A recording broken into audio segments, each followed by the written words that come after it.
আসসালামু আলাইকুম। ওয়ালাইকুম আসসালাম রাহমাতুল্লাহ। শবে মেরাজ ও শবে বরাত উপলক্ষে আমাদের সমাজে প্রচলিত ইবাদত এই সারা রাত নামাজ পড়া, হালুয়া রুটি বিতরণ করা শরিয়া। আপনারা হালুয়া রুটি বন্ধ করে দিতে চান তো দেন। শরীয়ত মর্যাদা কতটুকু? শবে মেরাজের রাতের কোনো খাস ইবাদত হাদিসের মধ্যে আসে নাই। এই জন্য কোনো রোজা রাখতে হবে তাও কোনো হাদিসের মধ্যে নাই। অতএব এটা এইগুলি এমনি ইবাদত তো আছেই।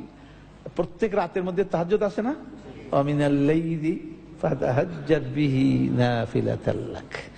তাহলে আপনাকে তাহাজ্জুদ পড়তে বলা হয়েছে বিশেষ বিশেষ রাতে না প্রতি রাতে?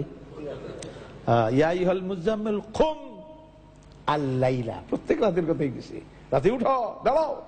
সুতরাং আপনি ওইগুলি করলেই তো আপনার সবে মেরাজ সব আসে যাচ্ছে, এর মধ্যে কোনো কিছু বাদ থাকছে না। কিন্তু এই জন্য আলাদা কোনো যদি ইবাদত করা হবে সেটা হবে বেদাহ। সেটা কি?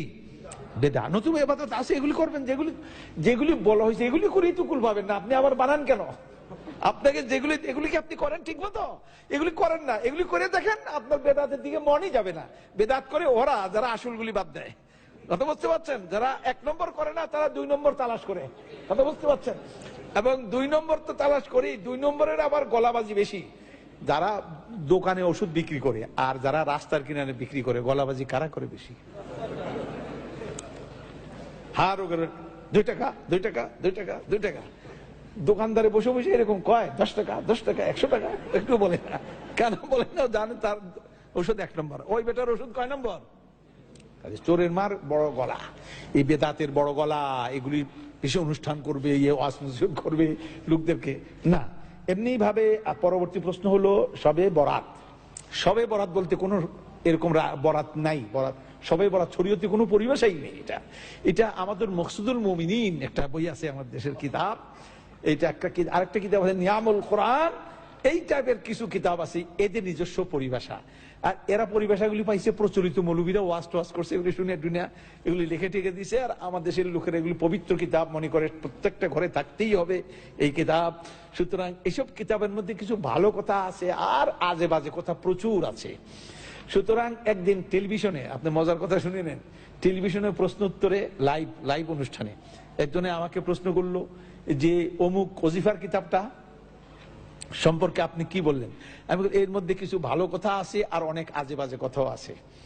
প্রোগ্রাম যখন শেষ হয়ে গেছে, ওই কিতাব যেই লাইব্রেরি থেকে প্রচার করে, ওই লাইব্রেরির মালিক আমার টেলিফোন করছে, কয় এই নম্বরটা কি জাফরি হুজুরের নাম্বার? আমি বললাম হ।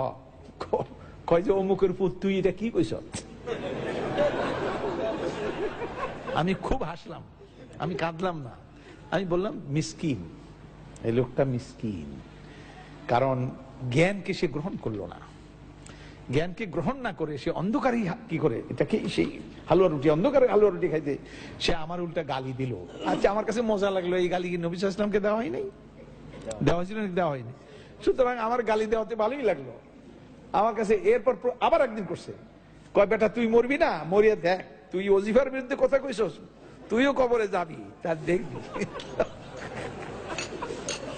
ইন্না লিল্লাহি, এর মধ্যে দুরুদের লাকি, এরপরে দুরুদে হাজারি, এরপরে দুরুদে তাজ, এগুলি কোত্থেকে আনছে? ইন্না লিল্লাহি ওয়া ইন্না ইলাইহি রাজিউন। এই সমস্ত তারা। আর দোয়ায়ে গঞ্জুল আরশ, তারপরে দোয়ায়ে কুমকুম ইয়া হাবিবি,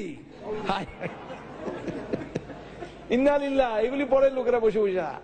এগুলি যদি আমরা আলোচনা করি, একদিন আমি কইছিলাম যে এটাকে এই বইটা আনছি পরে আইনা, আমি কইলাম যে এটাকে পোস্টমার্টম করব, পোস্টমার্টম। তো এটা করার আগেই আবার কে জানি বইটা নিয়ে গেছে, আল্লাহ জানে কি চুরি করে নিয়ে গেছে, পড়তে নিল গেছে, তাহলে আরেক মুশকিল হয়ে গেল। তা আমি আবার আনবো ইনশাল্লাহ, এটা নিয়ে কথা বলবো। যে এই